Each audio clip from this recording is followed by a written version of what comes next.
Hello, Noble Knitter, it's Nancy Queen, and today I'm here to show you how to make this beautiful sock yarn cowl. This is using just one skein of, this is Knit Picks Felici fingering yarn, and it stripes up just like this. You don't have to do anything special. You just knit and it stripes like that for you. But it comes in some really fun colors. This one is called What's It's Galore. And then there's this one's called Carrot Cake. I mean, the colors are just gorgeous. I love the way the cowl hugs your neck to keep you warm, but it's not too tight that it's confining. And we're going to start with a little rib to keep this from rolling, and then knit in stockinette, and then finish it with ribbing. So it's a fun knit. Let's get right into it. One skein project. Let's get to it. Don't forget to subscribe to this channel and click the bell to get notified every time I post. For this project, you will need a size 4 16-inch circular needle, a skein of Knit Picks Felici sock yarn or fingering weight yarn, a stitch marker, a finishing needle, and a pair of small scissors. I'll provide links to all of these in the description below. Sock yarn is also known as fingering weight yarn, and if you look on the label, you'll see there's a little number 1 in this yarn skein, and that shows you that that is a Craft Yarn Council number 1 fingering or sock weight yarn. Now we're going to start our cowl by using the long tail cast on, and you're going to need to measure out a strand of about 60 to 70 inches for the long tail cast on. And then at that point, we're going to make our slip knot. To make my slip knot, I'm going to wrap the yarn around my finger 2 times. Then I take the farther one and pull it over, wrap the yarn again, and pull that top one over, and there's my slip knot. Now I'll slide that on the needle and tighten it up. Now I'm going to use my fingers to go in between the long tail, which is in the front, and the yarn that's attached to the skein in the back. Grasp the rest of the yarn with my fingers and lean my thumb and index finger back.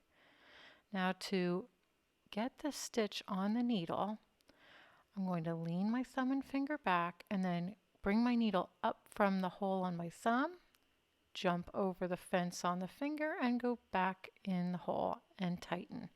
Think of yourself as a bunny. Now I use my finger on my right hand to kind of anchor those stitches. Lean back, the bunny comes out of the hole, over the finger, back in the hole. Out of the hole, over the fence and then back in the hole and tighten. And you'll get a nice rhythm with this. This gives you a very nice sturdy cast on that you can use for almost any knitting project. It's my favorite go-to cast on, and you'll be casting on 132 stitches. Now when we've reached our 132 stitches, I trim the yarn to make sure that I don't accidentally knit with that long strand. And at this point, it's time to straighten out all of those stitches, make sure there aren't any twists. You want the ridge that is made by the stitches straight up. You don't want it twisted around at all. And then what I do is I stretch those stitches gently around. See, here's a twist. You don't want that. You want that ridge nice and straight. But what we'll do is I'll gently move those stitches around so that they are at both points of the needle. That way we'll be able to knit from one needle to the other without a lot of effort. And once that's done, I'm ready to go. I'm going to be knitting using that left needle, going all the way around on all of those stitches. So we're going to place our stitch marker on the right hand needle. And now we're ready to start round 1. Now round 1 is a 2x2 rib, so we are going to knit the first 2 stitches, and then we're going to bring the yarn in front and purl the next 2 stitches. Now take your time on this round. You know what? There's no way to go through the cast on edge with a lot of fun. It's just not a very fun round to do, but once you get past it and on to round 2, this will start to soar. So we're just going to keep repeating our knit 2, purl 2 all the way around. And as you can see, I'm working the stitches around so that they are up and ready to be knitted. You got to work them up on the needle on the first round. You won't have to do this all the time. They'll glide much easier on on all of the rounds after this. So here I'm doing my purl, purl 2, and now knit 2.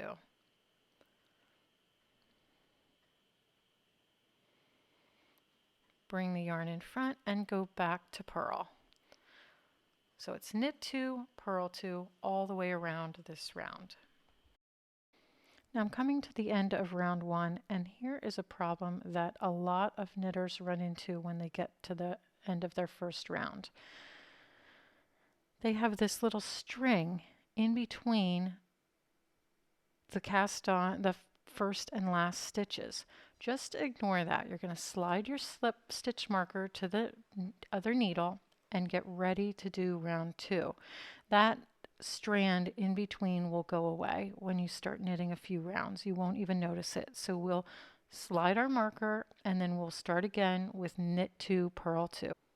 You're going to keep repeating these rounds the same manner. As you can see, my knits and purls line up perfectly on top of each other, and they create these columns that are our rib stitch, and we're going to work that for 1 inch, as you can see here on the finished cowl.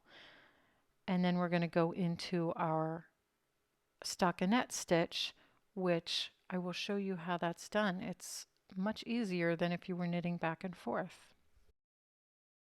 Okay, when you've knit your ribbing for 1 inch, you're going to slide your marker, and then you're just going to start knitting, and you will knit every stitch of every round until your cowl measures 7 inches. So you're going to do the knitting portion for 6 inches, the stockinette portion of your cowl. Now you may be wondering why you don't have to purl when you're knitting in the round to achieve stockinette stitch as you would if you were knitting back and forth. But the knit stitches are all lined up in the front, and as you can see there on the back are all the purl stitches. It's a beautiful thing. I love knitting in the round for this reason, because you can just knit, knit, knit, and you have lovely stockinette stitch. So like I said, we're going to knit this until it's 6 inches of stockinette. Now when your stockinette portion measures 6 inches, now you're ready to do ribbing at the other end, at the top of your cowl. So we're going to do the same thing up here, and it's so that the top doesn't roll as well. Okay, for the top ribbing, we're going to do the same thing we did before. We'll slide our marker, and then we're going to do knit 2 and bring the yarn in front, and then purl 2. And we'll keep repeating that all the way around. We'll do knit 2, purl 2. Now I'm just using this little swatch to show you my cowl that I'm making here is not long. It's just a little sample for you to understand the stitches.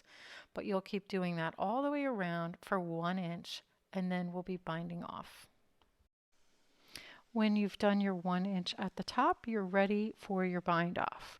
So we're going to start by removing our slip stitch marker. We don't need it anymore. And now we will knit the very first stitch in the round. Now we'll knit the second stitch, and we'll take that first stitch up and over the second stitch. You've just bound off 1 stitch. And then we'll knit the next stitch and take that first one up and over. And you're just going to keep repeating this all the way around.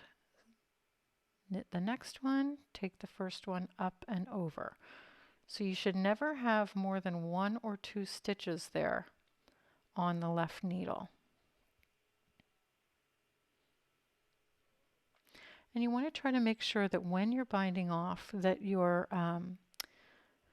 Stitches are nice and even. Don't be too tight or too loose. It's just about the same as you're knitting, and you're going to keep repeating that all the way around till you have one stitch left on the needle.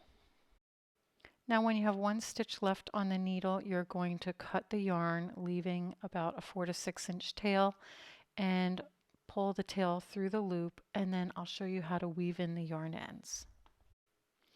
To weave in the yarn ends, you're going to need your scissors and your finishing needle, and turn your project inside out to the purl side. And then you're going to thread the needle with your remaining strand, and then just I usually go and connect those starting and ending stitch so that I don't have a raised edge. And then I go in and just weave that in and out of the stitches.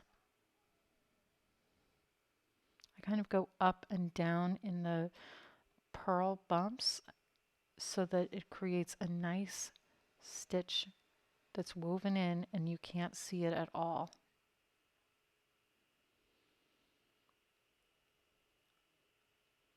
I do that a few times.